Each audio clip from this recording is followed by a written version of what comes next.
Hello दोस्तों, कैसे हैं आप लोग। अब स्टडी हुई आसान जब नॉलेज मिलेगा फार्मा का, जो आपको बनाएगा एक परफेक्ट फार्मासिस्ट। शिक्षा है सभी के लिए और फार्मा है सबके लाइफ के लिए। जय सेवा जय शिक्षा। तो हेलो डियर स्टूडेंट्स, कैसे हैं आप लोग। मेरा नाम है दीपक और हम पढ़ रहे थे inorganic chemistry, pharmaceutical inorganic chemistry में हम रेडियो फार्मास्यूटिकल्स के बारे में पढ़ रहे थे। रेडियो फार्मास्यूटिकल्स में हमने डिटेक्टर का टॉपिक चालू किया था। डिटेक्टर में मैं आपको सारे बेसिक प्रिंसिपल बता चुका हूँ और गैस फील्ड डिटेक्टर में से जो हमारा मेन टाइप ऑफ डिटेक्टर है, उस मेन टाइप ऑफ डिटेक्टर में से मैं आयनाइजेशन, पल्स आयनाइजेशन जिसको अपन बोलते हैं, आयनाइजेशन चेंबर और प्रोपोर्शनैलिटी काउंटर, इन दो डिटेक्टर्स के बारे में आपको पूरी नॉलेज और पूरा कॉन्सेप्ट समझा चुका हूँ। तो हम अभी आगे स्टार्ट करते हैं। तो हमारा थर्ड पॉइंट चालू हो रहा है, गाइगर मूलर काउंटर। तो इसको हम शॉर्ट में क्या बोलते हैं, जीएम काउंटर। ठीक है, इसको हम बोलते हैं जीएम काउंटर। आपको अगर क्वेश्चन आए जीएम काउंटर तो घबराना नहीं है, इसी का शॉर्ट नेम है। यहाँ का जी उठाया, यहाँ का एम उठाया, बना दिया GM counter, Geiger Muller counter. इसी तरह इसकी स्पेसिफिकेशन कुछ जान लो आप। मोस्ट पावरफुल डिटेक्टर होगा ये जो डिटेक्टर है सबसे ज्यादा पावरफुल डिटेक्टर है। मतलब अगर एनवायरनमेंट में थोड़े से भी अमाउंट में आपका रेडिएशन है तो ये गाइगर मूलर काउंटर डिटेक्टर ये आपका इजीली इसको डिटेक्ट कर लेगा, बिल्कुल अगर थोड़े से भी अमाउंट में। ठीक है, इसके लिए no need of high power amplifier. इसमें एम्पलीफायर की आवश्यकता नहीं है, मतलब इसके साथ अपने बैटरी लगाने की आवश्यकता नहीं है। समझ में आ गई बात। एम्पलीफायर की आवश्यकता नहीं, मतलब हमें यहाँ पे बैटरी लगाने की आवश्यकता नहीं, परिपथ जो सर्किट होता है उसकी आवश्यकता नहीं, आराम से हमें सिग्नल मिल जाएंगे। और सबसे मेन और जरूरी बात, ये अल्फा बीटा गामा इन पार्टिकल्स का डिटेक्शन कैसे करेगा, बहुत इजी वे में कर लेगा। सबसे ज्यादा पावरफुल यही है, इजीली डिटेक्ट कर लेगा, एम्पलीफायर की जरूरत नहीं है ना। तो इसी तरह से शॉर्ट पॉइंट्स आपको लिखना है। इसी गाइगर मूलर काउंटर में इन तीन विशेषताओं के अतिरिक्त अगर अपन बात करें तो ये बना काहे का होगा, ये भी बना होगा आयनाइजिंग गैस इसमें भी भरी होगी, क्योंकि ये पूरे के पूरे तीनों के तीनों टाइप्स किस में है, गैस फील्ड डिटेक्टर्स में आते हैं, है ना। गैस फील्ड डिटेक्टर मतलब गैस इसमें भरी होगी। अब कौन सी गैस होगी, जो रेडिएशन को आराम से एब्जॉर्ब करे और रेडिएशन की जो पार्टिकल्स है उसकी वजह से आयनाइज होके इजीली हमें करंट प्रोवाइड करे, मतलब करंट मतलब सिग्नल प्रोवाइड करे। ठीक है, कौन सी वाली होगी, आर्गन या रेडॉन। ठीक है, इस चीज को स्पेसिफिकली ध्यान रखना। काय से बना होगा, आयनाइजिंग गैस। और एक और चीज यहाँ पे नई ऐड हो जाती है, क्वेंचिंग वेपर्स। क्वेंचिंग का क्या मीनिंग है, क्वेंचिंग का मतलब होता है किसी भी चीज में जो एक्स्ट्रा इंपल्सेस जनरेट हो जाती है। एक्स्ट्रा इंपल्सेस का मीनिंग क्या है, मतलब ऐसे समझिए, एक्स्ट्रा इंपल्सेस कौन सी इंपल्सेस, जैसे रेडिएशन में पॉजिटिव और नेगेटिव दोनों चीजें उपलब्ध बराबर मात्रा में होती है, तो इसके अलावा भी कुछ चार्ज पार्टिकल्स या चार्ज आयंस होते हैं। उन चार्ज आयंस को न्यूट्रलाइज करना। चार्ज आयन मतलब समझ के चलो कि हमारा ये हाइड्रोनियम आयन है, ये 3O। ठीक है, हाइड्रोक्सिल आयन है। ये जो एक्स्ट्रा आयंस है इनको क्या न्यूट्रलाइज करने का कौन काम करेगा, क्वेंचिंग वेपर्स। ये भी एक तरह का मटेरियल होता है ना।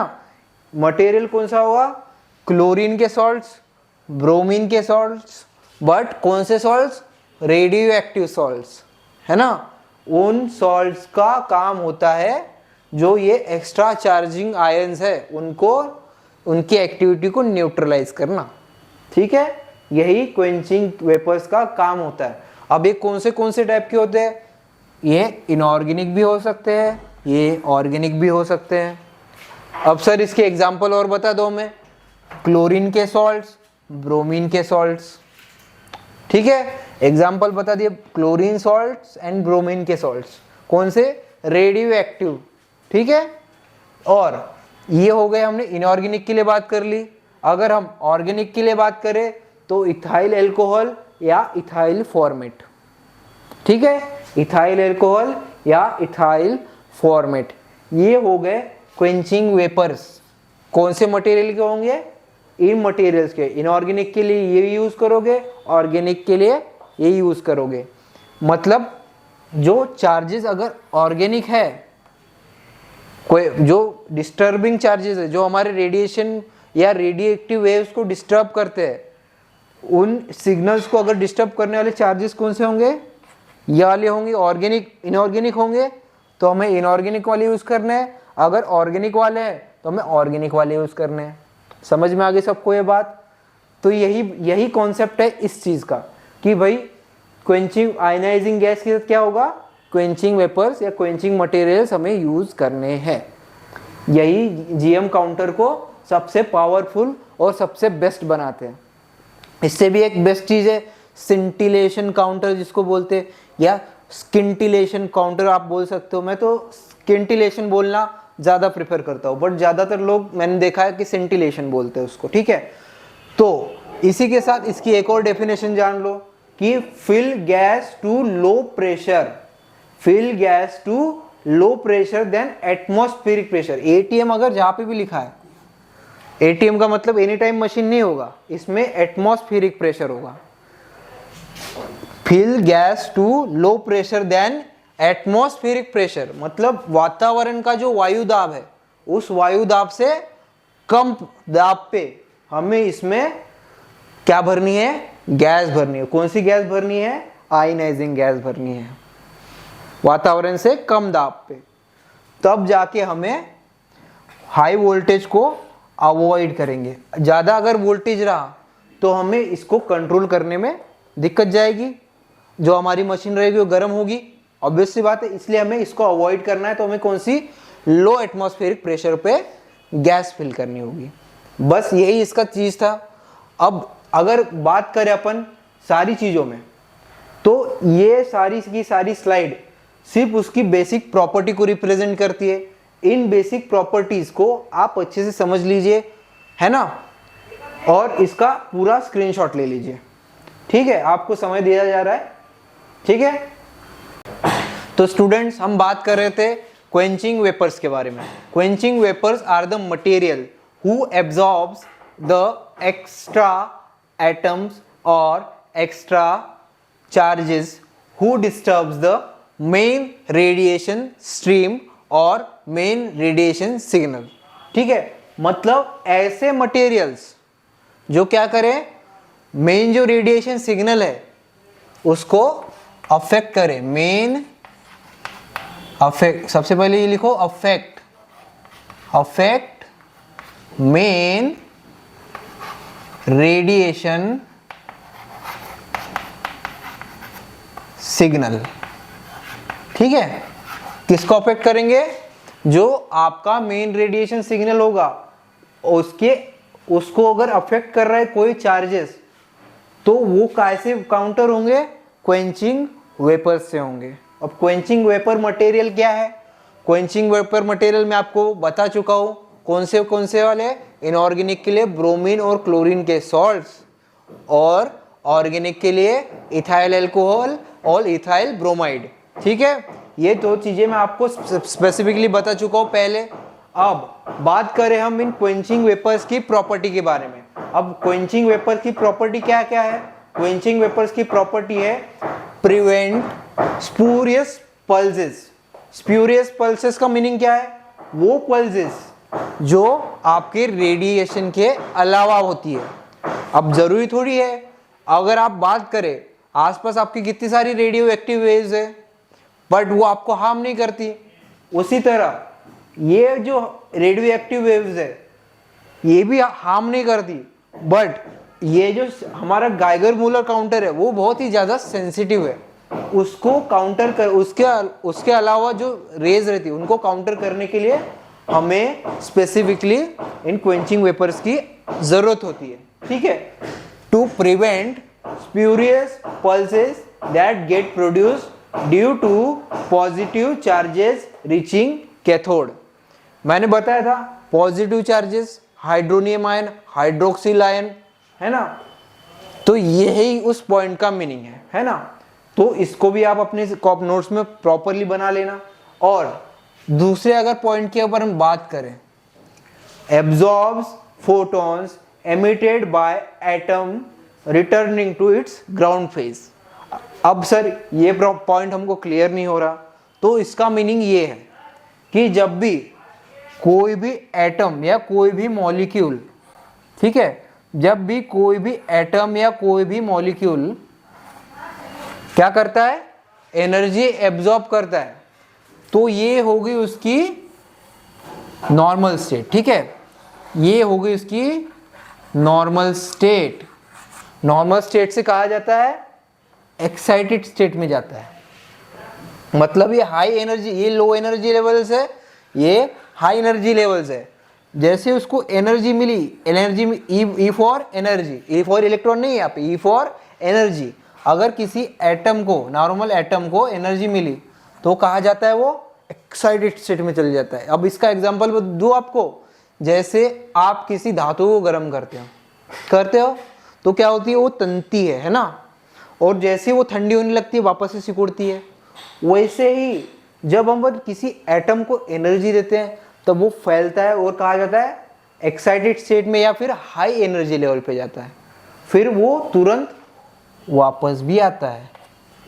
इस ड्यूरेशन में क्या होता है, वो एक एनर्जी जनरेट करता है, उस एनर्जी को बोलते हैं फोटॉन्स। उस एनर्जी को क्या बोलते हैं, photons. Absorb photons emitted by atom returning to its ground state. Ground state में आते हुए जब वो फोटॉन्स को एमिट करता है, मतलब एनर्जी को रिलीज करता है एटम, उस एनर्जी को या एब्जॉर्ब करता है कौन, क्वेंचिंग वेपर मटेरियल।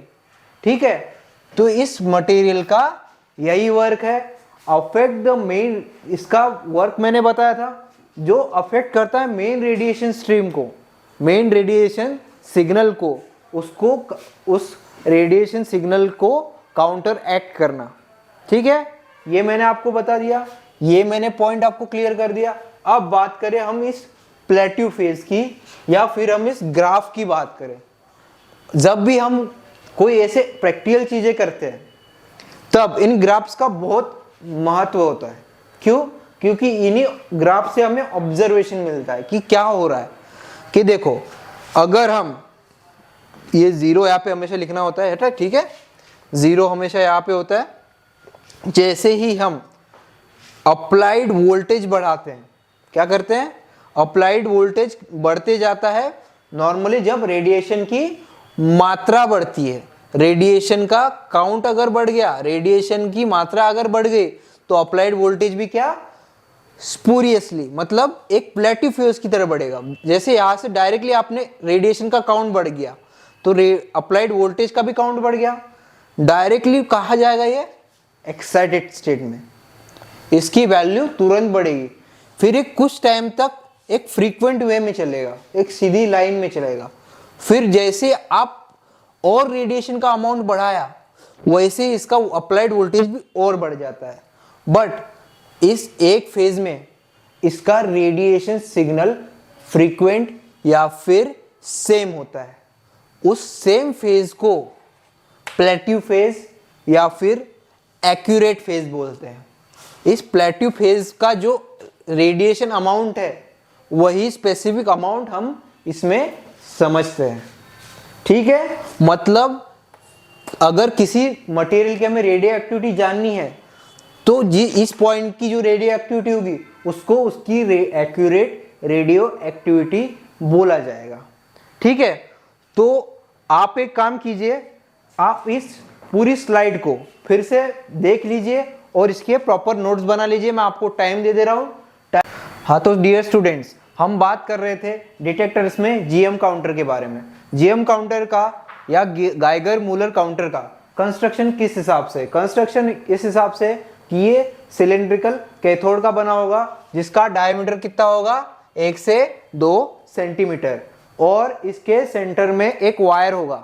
वायर काय का होगा, टंगस्टन का होगा या कोई भी सेमीकंडक्टर मटेरियल का हो सकता है। ठीक है, इन सेंटर में क्या होगा, इस जो सेंटर में वायर होगा टंगस्टन या सेमीकंडक्टर मटेरियल का, वो काय का काम करेगा, एनोड का काम करेगा। जो सिलेंड्रिकल कैथोड होगा बाहर का ग्रेफाइट, वो कैथोड का काम करेगा, ये एनोड का काम करेगा। अब इसकी कंस्ट्रक्शन के साथ साथ अब बात करें अपन कि सर रेडियो एक्टिव मटेरियल तो कुछ भी हो सकता है, सॉलिड हो सकता है, गैस हो सकता है या लिक्विड हो सकता है ना। तो सॉलिड जो होंगे उनके लिए अलग डिटेक्टर, जो लिक्विड होंगे उनके लिए अलग डिटेक्टर, और जो गैस होंगे उनके लिए अलग डिटेक्टर। तो अभी जो हम डिटेक्टर पढ़ने जा रहे हैं उसको बोलेंगे अपन radioactive detectors, radioactive detectors for solid, for solid. ठीक है, जो हमारे सॉलिड कंटेंट रहेंगे या सॉलिड सब्सटेंसेस रहेंगे उनके लिए अपन क्या यूज करेंगे, या वाले टंगस्टन वायर वाले और स्टैंडर्ड ऑक्टल बेस वाले डिटेक्टर्स यूज करेंगे, जो हमारे रेडियो एक्टिव मटेरियल के कांटेक्ट में आते बराबर रेडिएशन देना शो करेंगे। देखो जैसे ये ऑक्टल बेसिस है, ऑक्टल बेसिस का मीनिंग ये है कि इसमें 8 टाइप से मतलब इसका जो बेस होगा उसके जो सरफेसेस होंगी वो ऑक्टल होंगी। ऑक्टा मतलब 8 तरह की बेसिस। ठीक है, 1 2 3 4 5 6 7 8, समझे? मतलब इसमें बेसिस कितने हो गए, 8 हो गए। मतलब इजीली अपने जो सॉलिड मटेरियल हो गए, जैसे मिट्टी में है, मिनरल्स है हमारे, तो आसानी से डिटेक्ट करके बता देगा आपने को। कहाँ बताएगा, यहाँ पे इसका सिग्नल वाला रहता है पोर्शन अलग से, तो उस सिग्नल के थ्रू ये बता देगा। ठीक है, कि कितना रेडिएशन अमाउंट है। अब बात करें अपन दूसरे वाले की, मेटल वायर कैथोड की या फिर टंगस्टन वायर कैथोड की। इसमें अपन ये जो पोर्शन है, ये नीचे वाला जो बेस है इसको अपन सॉलिड मटेरियल के कांटेक्ट में लाएंगे। इस सॉलिड मटेरियल के कांटेक्ट में आते बराबर इस मेटल कैथोड और टंगस्टन वायर जो एनोड का काम करेगा, काय का काम करेगा, एनोड का काम करेगा। उसमें वोल्टेज जनरेट होगा काय में, एनोड में। फिर उसी को देखते हुए कैथोड में भी वोल्टेज जनरेट होगा, करंट का एक सिग्नल जमा होगा और उस सिग्नल का हमें प्रॉपर एक रीडिंग मिलेगा। समझ में आ गया? इस तरह से हमें सॉलिड मटेरियल्स का क्या मिलेगा, रेडियो एक्टिविटी का बारे में पता चलेगा। ठीक है, इन रेडियो एक्टिव मटेरियल्स के बारे में सॉलिड्स के लिए अलग, लिक्विड्स के लिए अलग और गैस के लिए अलग, इस तरह से चीजें चलती है। किसका पार्ट है ये, गाइगर मूलर का ही पार्ट है। ठीक है, गाइगर मूलर बहुत सेंसिटिव होता है, आसानी से डिटेक्ट कर लेता है ना। ये इसका स्पेसिफिकेशन होता है। अब स्पेसिफिकेशन जानने के साथ साथ अब भाई सर इसमें वो वेपर और क्वेंचिंग मटेरियल्स क्यों नहीं होगा क्या, बिल्कुल होगा। कहाँ होगा, यहाँ होगा।